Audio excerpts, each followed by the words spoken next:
Senhor presidente Renan Calheiros, que já aproveito para cumprimentá-lo pela sua competência, paciência, equilíbrio para estar dirigindo aqui, principalmente nos momentos de crise dessa casa. Também quero cumprimentar todos os companheiros senadores e senadoras.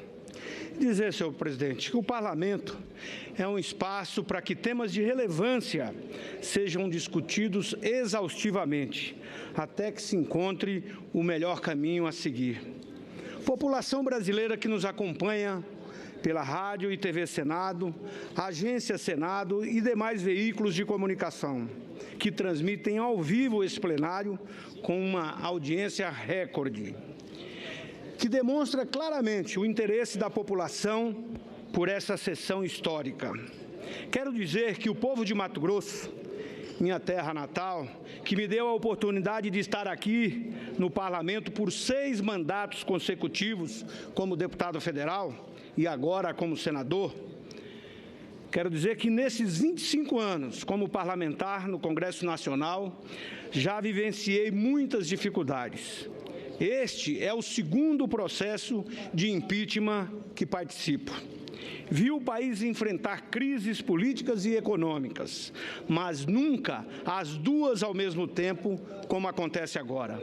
Por isso, por si só, já se torna a situação atual especialmente grave e preocupante.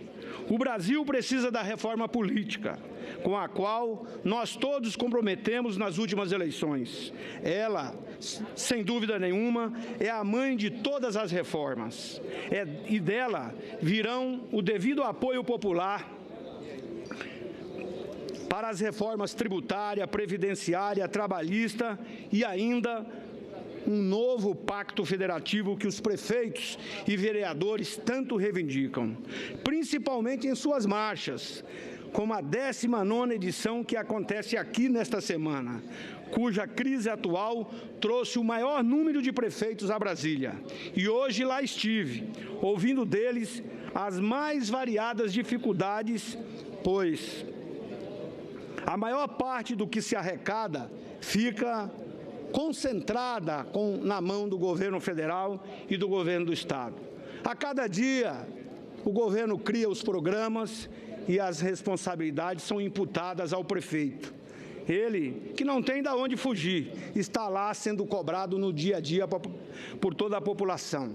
Por isso, inclusive, quero dizer que aqui apresentei a PEC número 1 deste mandato, onde proponho a redivisão da CID.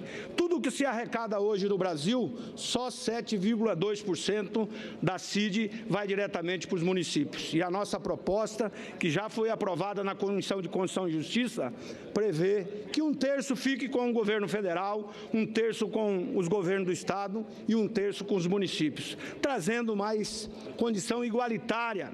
E aí o ideal seria que fizéssemos com todo o bolo tributário, ou seja, que pudéssemos dar condições para que os municípios tivessem mais condições financeiras para atender às necessidades da população. Afinal, é nos municípios onde vive o cidadão, é lá que estão depositadas todas as expectativas da população e onde estão as demandas que clamam por soluções.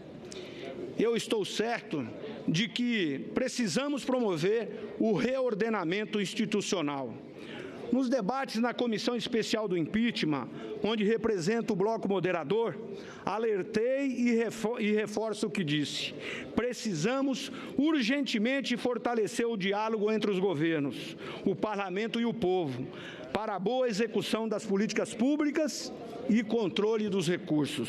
Senhor presidente, luto e trabalho para ver ideias concretizadas e projetos realizados. São esses projetos que melhoram as condições de vida da nossa população, trazendo mais saúde, educação e segurança, necessidades que tanto o povo reivindica com todo o direito, pois paga seus impostos e quer vê-los aplicados com eficiência. São os projetos que permitem às pessoas encontrarem os seus sonhos. Afinal, quem está numa fila de um posto de saúde ou na fila por um emprego tem pressa. tem muita pressa. E nesse momento de crise, nossas respostas têm que se adequar a esse tempo de necessidade. O Brasil não pode parar. E esse Senado, pelo conhecimento e experiência dos nobres senadores, por ser a casa do diálogo e da moderação, tem reais condições de resgatar a esperança aos brasileiros de forma muito mais efetiva, garantindo assim a soberania popular. Venho, portanto, fazer um apelo. Precisamos nos dedicar às reformas com total prioridade. O cidadão nos cobra no dia a dia e até nos pergunta: por que vocês, os políticos, tanto falam delas e não fazem? Isso tem levado a classe política a um descrédito que é muito ruim para a nossa democracia. Trago comigo uma certeza, a de que, independente das paixões político-partidárias, o país não tem dado respostas a contento ao pai de família, à mãe que quer ver seu filho sendo bem assistido, ao empregador que ajuda a mover a economia e a gerar empregos. Mas eu sou um homem de fé e carrego comigo muito otimismo. Eu creio no trabalho como forma de superar a crise, que com esforço e dedicação do Parlamento, mesmo com tantas particularidades, ela será superada. E vamos trabalhar para isso.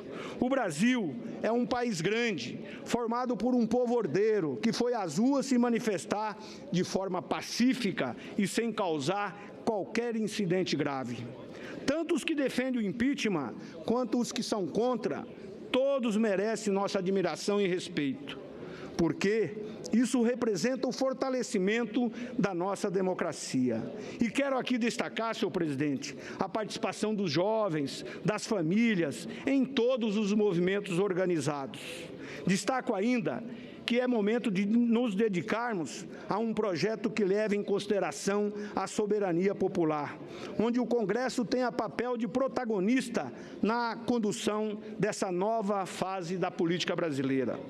Que essa experiência sirva, portanto, para aprimorar e fortalecer nossas instituições. O Brasil é um país rico, uma das principais economias do mundo e ainda com um potencial incrível, capaz de produzir e gerar riquezas que poderão fazer com que a nação assuma de fato o seu grande protagonismo perante o mundo.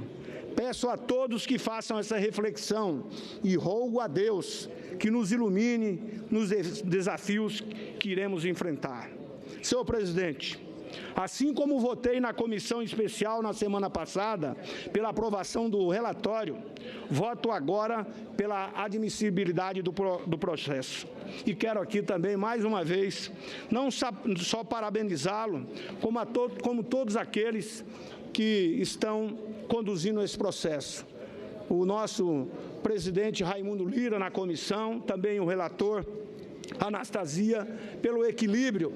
E tenho certeza que nesses dias, após a admissibilidade, haveremos, na comissão especial, de estar analisando o processo com toda a cautela, principalmente sobre o rito processual, obedecendo à nossa Constituição brasileira. Espero que o Brasil encontre os caminhos que toda a população espera, que é do desenvolvimento, que é do progresso, que é da geração de oportunidades, principalmente por ser de um estado como Mato Grosso, um estado de 900 mil quilômetros quadrados, ainda com uma população pequena, de 3,5 milhões de habitantes, mas que com certeza precisa de investimentos e principalmente do equilíbrio para que a gente possa aqui votar os ajustes necessários. Não é possível, senhor presidente, que ainda, neste momento, ainda não tenhamos a comissão de orçamento funcionando. Anteontem estivemos reunidos e na terça-feira ainda estamos discutindo a eleição do presidente da Comissão de Orçamento. Portanto, independente de quem seja presidente, se o Congresso não fizer a sua parte, não votar as matérias necessárias, dificilmente tiraremos o Brasil desta crise e, principalmente, como sempre tenho dito, a nossa maior crise não é econômica, a nossa maior crise, sem dúvida nenhuma, é a crise política. Muito obrigado.